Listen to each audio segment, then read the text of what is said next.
everyone, and welcome to the doomtombpodcast. My name is Chris. I'm your host. Today, we have all of the members from California-based band Body Void, and we discuss a whole bunch of things. We talk about their release. Granted, if you might have known them before as D-Void, now they are Body Void, and they have been for quite a bit now. But check them out on social media. Links are in the show notes. It was a part of a great night. Ugly opened up the show from Prescott, Arizona. Loserfur, I guess based out of, say, Phoenix. Chrch was the headliner, and Body Void also played. Great performances by everyone. Check them all out on social media. Links are in the show notes. We talk a little bit about some weird movies. We talk about what they're listening to on the road and a whole bunch of other stuff. We talk a little bit about music. Oh, Dream Cymbals. By the way, Edward was looking to talk to Dream Cymbals. Hey, Dream, if you're listening out there, check him out and, maybe you can get a deal with him. I don't know. It's all up to you. Either way, this is the band Body Void.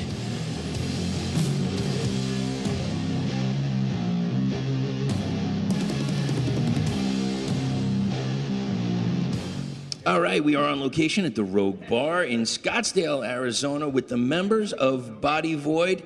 Gentlemen, can you please introduce yourselves? I'm Will Ryan. I play guitar and I do vocals. My name is Ed Holgerson, and I play drums. I'm Parker. I play bass. And you've been together, about 4 years right now? Yeah. We started in 2014 as The Void, and then we changed our name a couple years ago to Body Void. Was there a reason for the change? We just wanted a better name. We wanted a name that no one else had, really. Right. And Devoid is, there's dozens of bands that have that name. Right. And no one had Body Void. We checked, so... Now, you are on tour right now with Chrch. Mm-hmm. Are you on all their dates? No, we're going with them up to Denver, and then we're going east from there. And are you going on a different tour, or? We're going solo from Denver over to the East Coast, so down to Florida and up to New England and over. I used to live in Florida. Where are you hitting in Florida? We're playing Gainesville and St. Pete's. Okay. Yeah. I know that I was in South Florida, so Palm Beach County, Broward County. And after a while, it's like this style, the genres of music, it just wasn't there. Right. And of course, as I leave, there's a place in Miami, the Churchill's, that starts having some music, and then St. Pete, and they have a few bands out there. So I know it's more of a stoner rock, but like Beerwolf and stuff. And but there's room to put both styles and genres on the bill, and it'll work perfectly. Yeah. Because it's nice. Sometimes it's nice. I don't know what people are referring to these days, like a mixed bill or what have you. But I think, if you hear all of one thing, you're like, Right. I just give me a little change. Yeah. So I was looking online and I saw this thing, and Online. Hey. yeah, online. Hey, you know what? I'm on the internet, and I was on the Facebook. Oh shit. Yeah, and I saw that. What'd you see on there? I saw something very interesting. And I saw that this band is a lot of anti-blank, but but they're all positives. Yeah. And yes, very good call. And I learned a new word tonight, and I would like you to talk about it. It is, tell me if I'm pronouncing this wrong, Heteronormativity. Did I say Heteronormativity? Yeah. Okay. You said it right. It's a concept. Can you explain it, or? Yeah, it's Yeah, Will can explain it. So cis is someone who's identifies with the gender they were assigned at their birth. Right. And hetero is obviously heterosexual. And normativity is kind of like the normative kind of structure and societal norms, if you will, that we've kind of ingrained into ourselves, even though maybe we don't identify with them personally. Is that something like boys wear blue, girls wear pink? Exactly. Okay. Exactly. Okay. So it's just heteronormative. It's hard to say. Yeah. Cis heteronormativity is like the culture of what is normative and what is normal, and based around cis people and hetero people, and so it's kind of a big ass word to encompass. Yeah, basically what you just said. And is it almost kind of like saying, well, you know, you look male, you got male stuff, so you got to be that, and there's no argument about it. Yeah. Okay, all right. Exactly. That was very interesting to me, and I saw a couple other antis. Yeah. And is there anything else that you want to add to some of the? No, I said anti, but you said, what was the term you said? Rejection. And could you explain that a little better? Because I want to make sure that people understand you're not negative. You're positive, but it's about a different thing. Yeah. I think it's about certain practices that are undeniably hateful or negative, and so Racism, sexism. yeah, and so it's just about kind of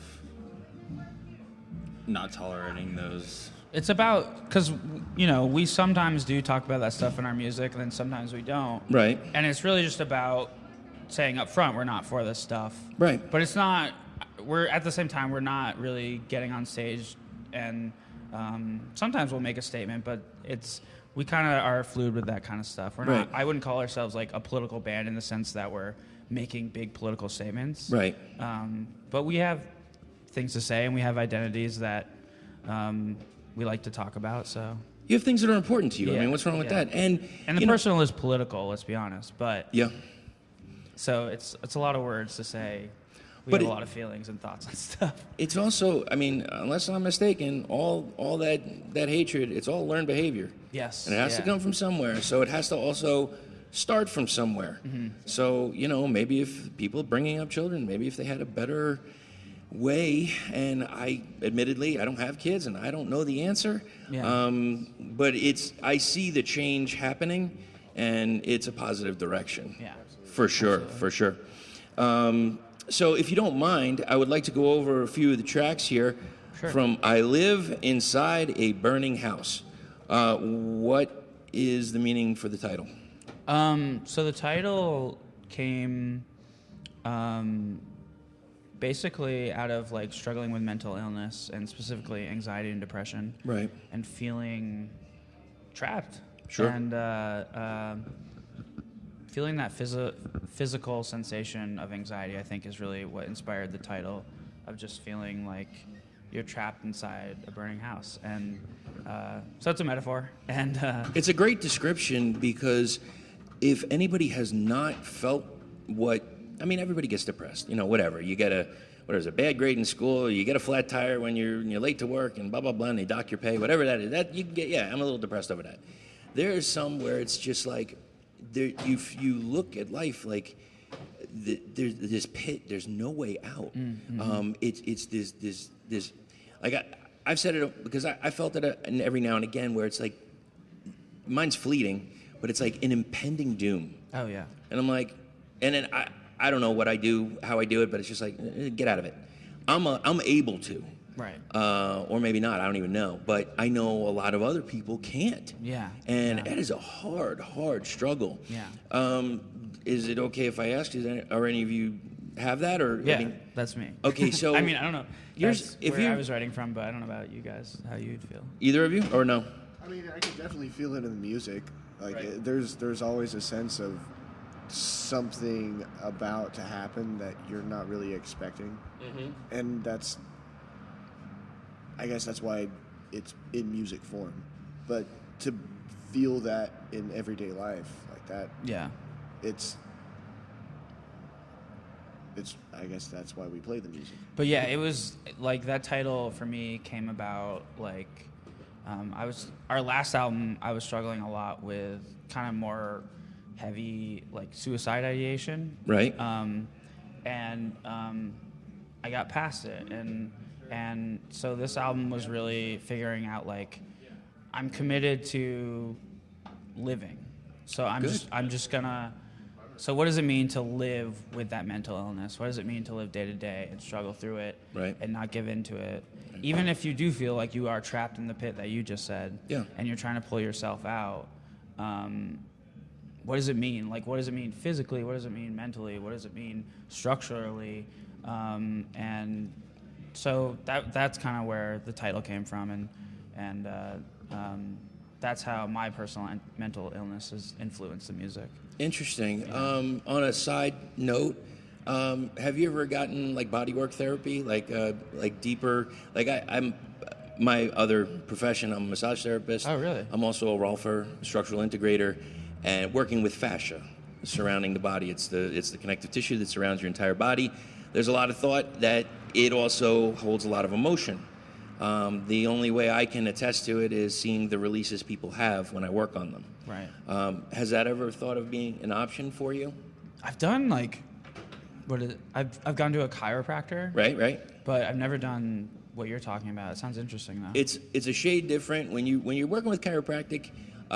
It's a great thing to do. That idea behind chiropractic is to release the nervous system and have the nervous system function at 100%. Okay. So it's like the circuit breaker of the body. Right. Like, you don't go into someplace you're eating and then all of a sudden the light above you shuts off. You don't eat in the dark. You go and flick the switch back on. That's more chiropractic. This is like, I've seen people that can relive an accident, a car accident. Oh, wow. I've seen people explain things that they have no reason to tell me. And they're like, "Do you mind?" And I said, "No, go ahead." And I will see tears. I will say, so it's a very interesting therapy. And I'm not a clinical psychologist or therapist Right. in that sense, but I've seen things, and it actually opens up some doors sometimes. So it's like, wow, I kind of don't need to hold on to that, do I? Right. No, you don't. You can let go. Yeah. And there's some private stories, I won't get into it, but, of people that have made some massive changes with just body work, just having somebody work on them, which, everybody needs that every once in a while, Yeah. That's interesting. Yeah. So let's go into the next track. The intro, A Burning House, goes into Haunted. What can you tell me about Haunted? Haunted was kind of written from a standpoint of like struggling with kind of past memories and past guilt and past emotions that you're trying to get over. Right. And feeling haunted by those emotions and struggling to get over those emotions. And, so. And in the music, is it all collaborative as far as lyrics and music, or? I write the lyrics, right. But the music is much more collaborative. Okay. I'll usually come in with some ideas, and then we all kind of work it out in the studio. And in our practice studio. And this is about 95% one way. What comes first for you, music or lyrics? Music. Yeah, it's music. Yeah, absolutely. We usually, we work out the songs and the riffs, and the drum beats. Very important. I think the music's sort of the underlying factor, and it kind of, Will writes the lyrics, but I feel like they definitely, like, there's a certain established emotion and approach with the music, and then the lyrics kind of go into that. Definitely.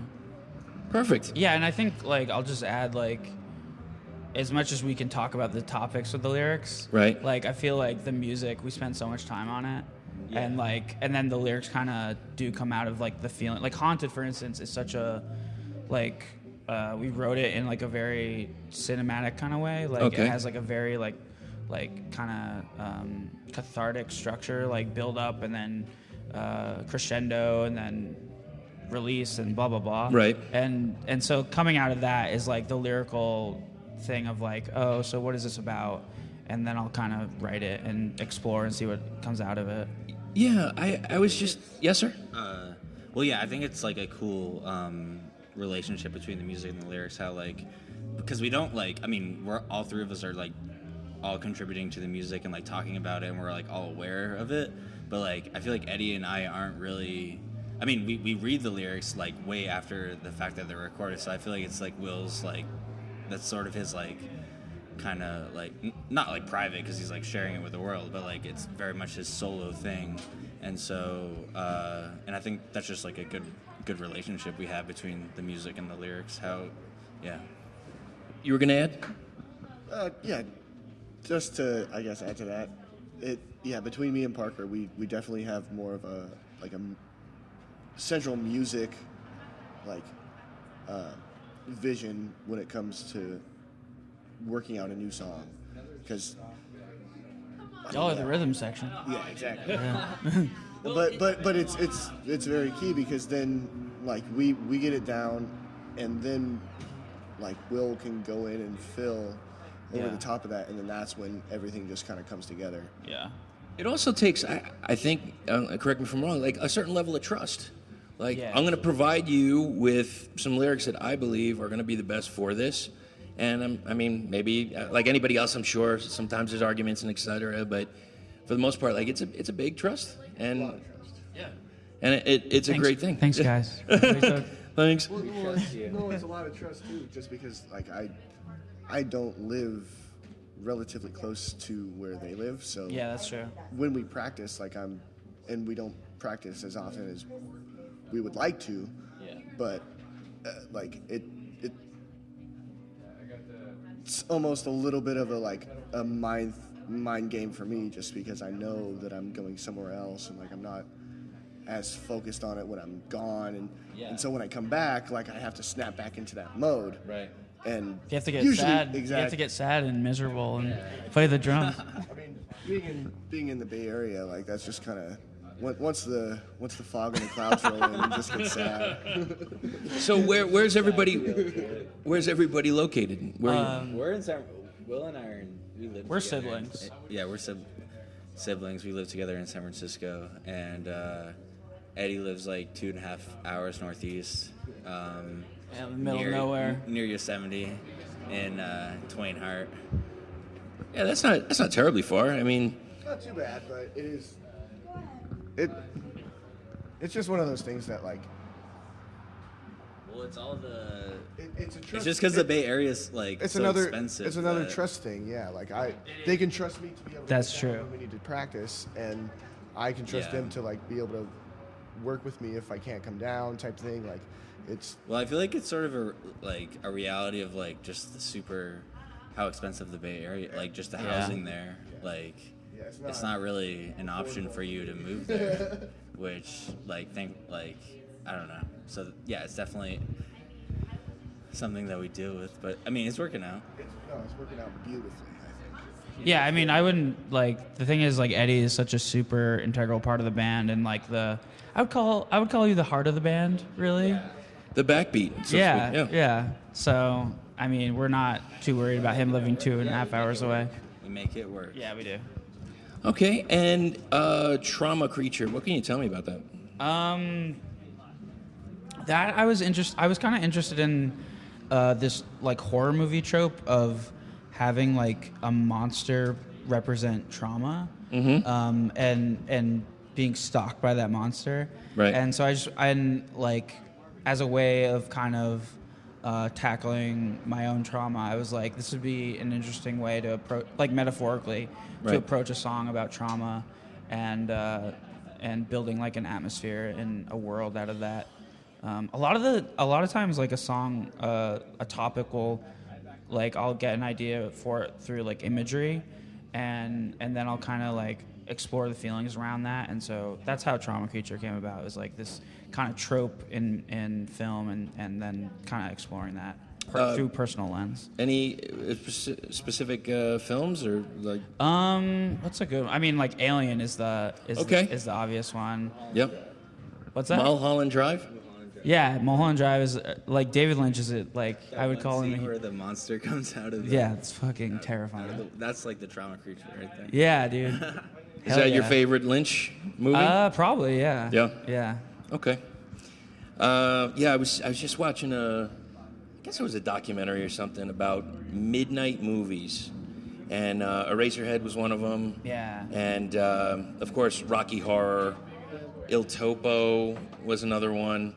El Topo? El Topo, yeah. Yeah. I don't know. And I would put in a Holy Mountain, but that's just a little out there. Yeah. It's a little weird. Yeah. All right. What can we talk about with Phantom Limb? Phantom Limb is a little. That's the hit single of the. Yeah. It's Yeah. a power single. It is definitely the shortest track. Yeah. It just it clocks in quite short, I gotta say. Yeah, at 10 minutes. Yeah. Or 9 minutes or whatever. Yeah, it is. it's only 9 minutes long. Yeah. So Only 9 minutes. Phantom was interesting because we had written a lot of it like even before we started this band. Right. And we kind of never figured it out until this album, and it was a song we've been working on for like a really long time. And lyrically, there's not much to speak of. It's kind of about feeling this missing part of yourself, this phantom limb part of yourself in a metaphorical sense. But like a lot of the song is just it's kind of the most like more music than lyrics in that sense. And there's like a big kind of like atmospheric jam almost at the end of it. Right. And so that song was just like very much like wanted to write something that would build up to that ending jam, and that was cool. So that's kind of where it came from. Yeah, it finally started to materialize. Yeah, when we were. Because I remember like songs, when we first started playing, we couple tried of- it and it didn't work, and then No, it finally did. A couple so. of those riffs, we didn't know where to Yeah. put them in order. Yeah, exactly. Yeah. So what do? You just keep it in a riff bank for a while, and like maybe I'll get back to that one later. Pretty much, or, yeah. And what can you tell me about Given? Given? Oh man, Given. We've never played that live. And Yeah, I don't think we ever these other will. songs we worked out. Like I feel like it's good to play a song live before like going to the studio. Yeah. But we didn't do that with Given, and because I mean it's such a long song and there's a lot of aspects to it. But yeah, so it was like fresh when we were in the studio with it, and it was sort of new. A lot of it was like But written I'm really in the happy- mix. Yeah, Like, yeah. I'm really happy with. Yeah, I'm really happy with that how it came out, especially Yeah. the beginning, like really drony part to the kind of groove part after Yeah. is it's Yeah. a cool transition. And yeah, that song's about being able to be vulnerable in like a I don't know how to describe it, but like a Maybe like opening your heart or something. yeah, kind of, and like because I feel like we walk around with like a very thick shell usually. It's just the nature of the world we live in. We kind of have to be, and not to say that we shouldn't have that. I think that's up to every individual, but I think there's a power in being willing to be vulnerable in certain situations. Absolutely. And so that's kind of what that song's about.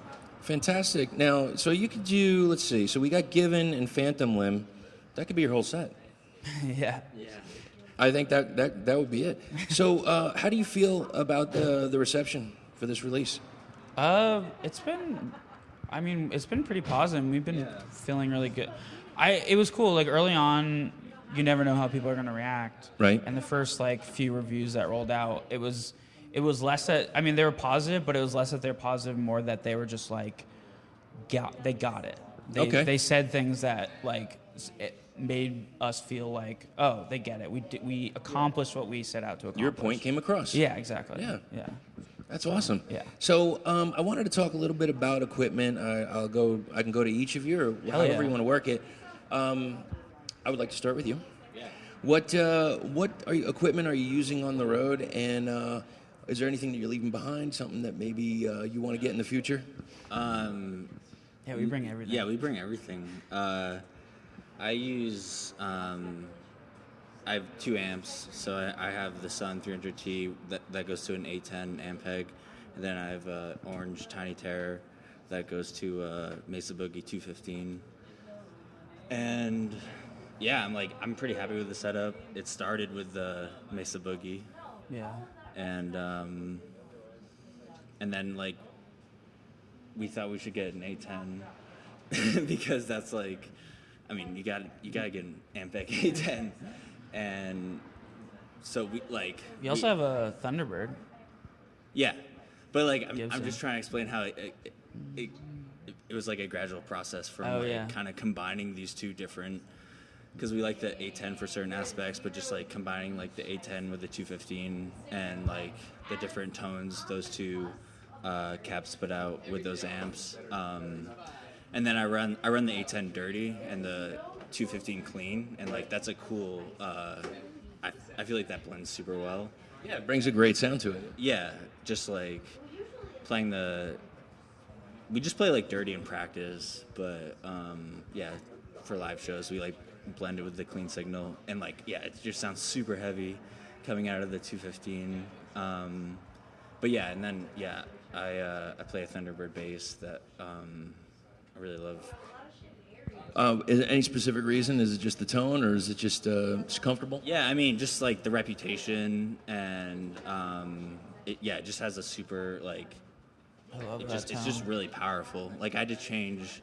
I used to play out of a fuzz pedal when I played a P bass, but when I got this like Thunderbird, it was like so powerful that it was too compressed with the fuzz pedal, so I had to switch to an overdrive, which it just like I'm super happy with that sound.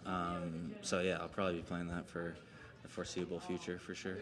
Right, and it meshes well with your stuff. Okay, well I want to. So in the set, and I apologize. I like having bands talk about their gear.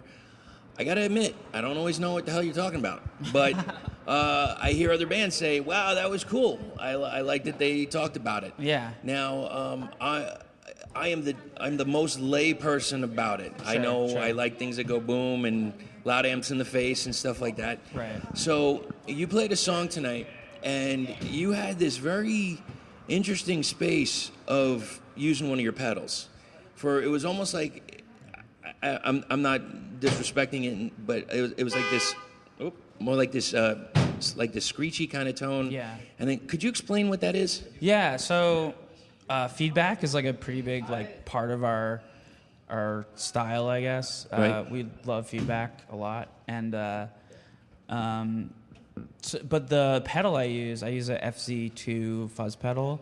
Right. It's just like it just doesn't have great feedback. Okay.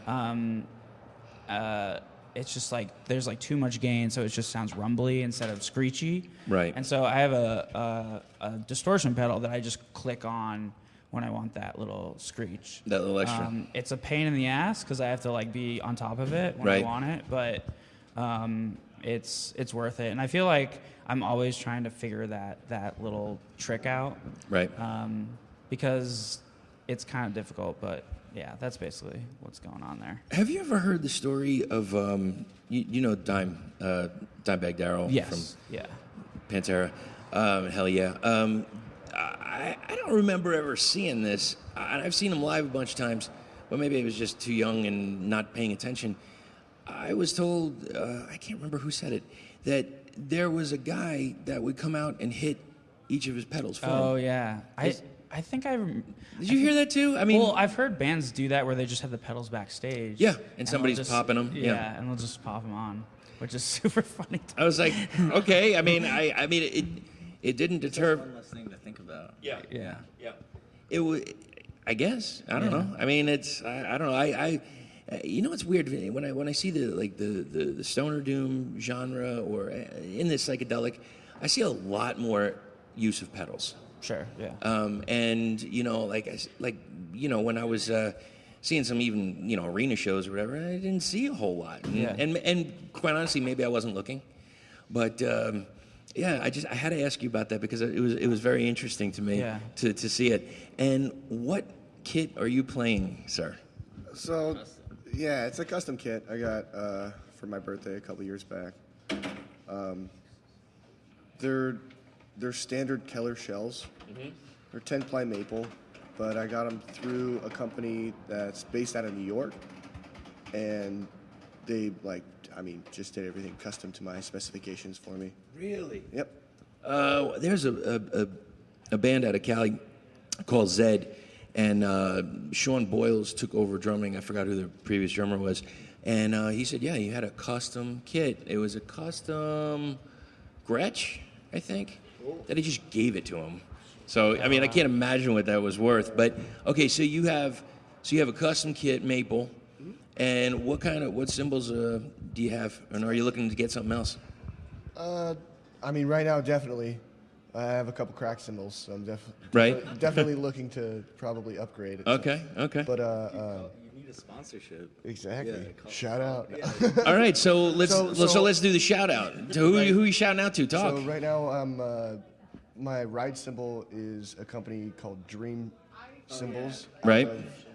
They're out of Canada somewhere. I can't remember. Right. But they're great. They're super loud. They have a really good wash to them. Mm-hmm. And like I just love how they feel on the stick when I'm hitting them, because I can hit them hard or I can hit them soft. Right.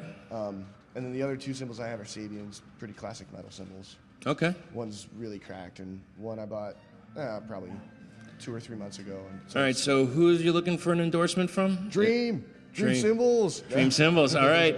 You know what? I'll put a link in the show notes just to make sure that they see it. And I might even have to send an email or something and see, believe me, I have no pull. I have 0 pull.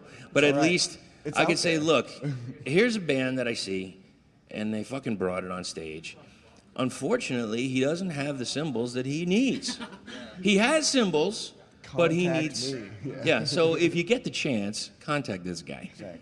And we'll set that up. So, as we're talking here, the band Chrch is loading into the van, and I asked them a question which I'm going to be bringing up to a separate podcast I do, based on band management and promotion, etc.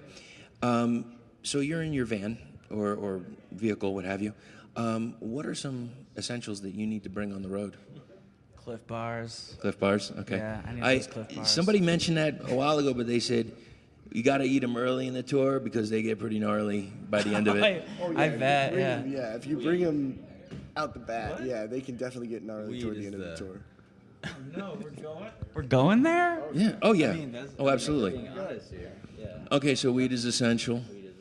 Yeah, they're like super long drives between tour stops, and I mean the landscapes What else are you gonna do? is already beautiful, but I mean just rocking tunes and Good point. So you're driving along, you're seeing this beautiful scenescape, whatever. You're driving on the I-10 along Texas, which is, you know how long that is. So what are you listening to in the vehicle? I mean, we've been listening bunch to of stuff. Yeah. We listened to some classic tunes today. We listened to some Stones. Oh And yeah. then that was good for the desert. Grateful and then we Dead, switched right? it. Yeah, then we switched it to the Grateful Dead, some American Beauty. And That's a then good, like, we driving Then we put in some album. metal. Battle Hag, they were sick. Yeah, that was sick for the desert. We put on Spirited Drift because I mean we're in their territory. So There you go. They start. Shouldn't say Spirited Drift. They've played here, but Jeff from Goya just started a tour, and then at this in this area, it was Goya, and then they had Gatecreeper, which has Nate, and they're both in Spirited Drift. So it's kind of fun. Yeah, it was a great night and great tour, and Full of Hell was on that bill, and Right, that's right. a band called Bloodlust, and everybody brought it. It was just a wild, crazy night. Cool. Yeah. So, gentlemen, I really appreciate you taking time out. I wish you much success on your tour. Thank you. Always have safe travels. And maybe a great question would be, how can everybody reach you on social media? We're kind of everywhere. Instagram, Facebook. yeah, Like and subscribe. Like and subscribe. we got an email. We got that email. We got cell phones, but Don't call us. don't call us. But just listen to our Bandcamp. music, and we appreciate you. We're and on MySpace. I would just we're super stoked to be on this tour and super stoked to be playing with Chrch. Like, that's been amazing. They're an awesome band, and we're honored to tour with them. And and thank you very much for And if you're on MySpace, may I suggest, I know there's a lot of other social media sites out there. Have you tried Friendster yet? I haven't tried Friendster. I've heard. Oh, man, incredible. Yeah, I think that it might have been before you were born. sorry. Yeah. Yeah. So and you know, let me ask you. I don't know if you ever tried. Have you gotten on Vero? No, I've heard of it. It but- was hot for about 47 seconds. Okay. And everybody was like, "Oh, we're getting on." And Yeah. it didn't go anywhere. Yeah. I was like, I wonder why there's nothing that's going to compete with No. Facebook or Instagram. I mean, they're like governments at this point. Pretty much. You know what I mean? Like, who's Well, Buy gonna? all of the best people and just Yeah. put them in They their just positions. consume everything. So yeah. Well, gentlemen, thanks again. Safe travels, and hope to see you next time around this parts. Absolutely. Thank you very much.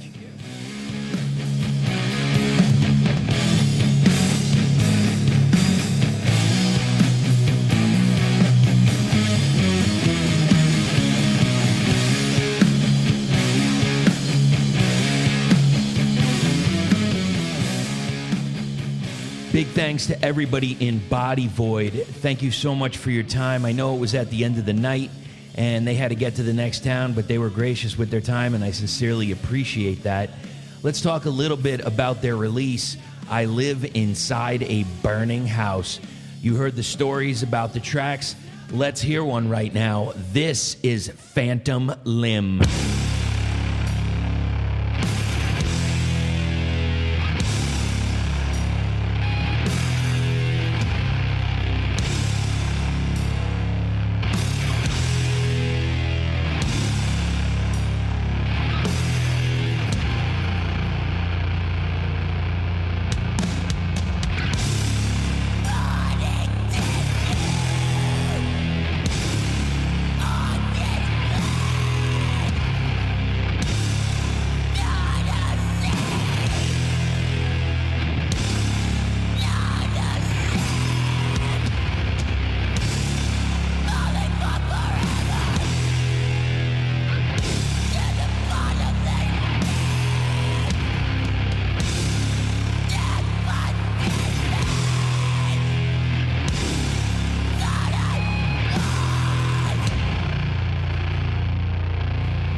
One of the bands that Body Void was listening to on the road was Battle Hag.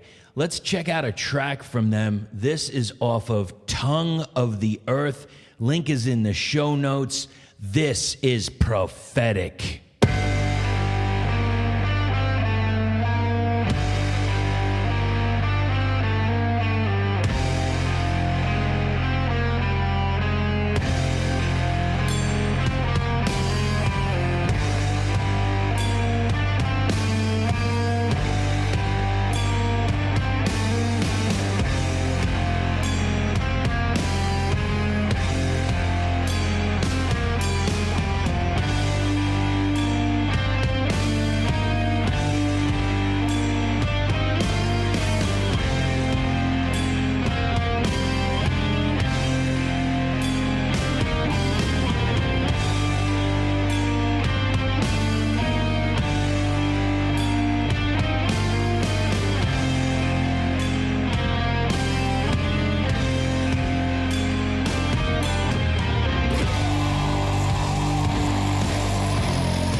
All right, we're here. We're in the home stretch. Thanks, everybody, for hanging out. It's doomtombpodcast at gmail.com. You can find us on social media as well, doomtombpodcast. Check out Instagram. You'll see some videos, a ton of videos of a whole bunch of different shows we go to.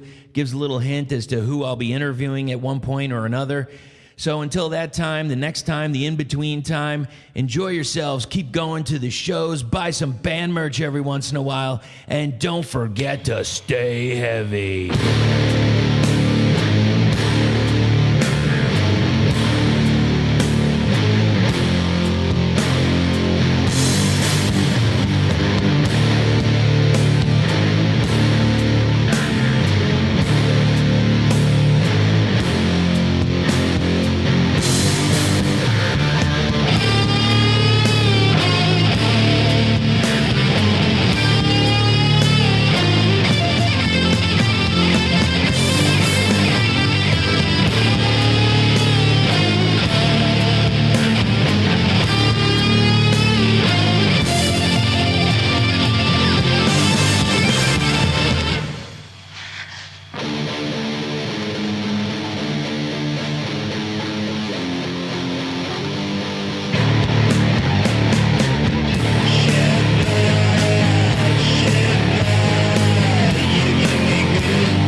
Just sit down here.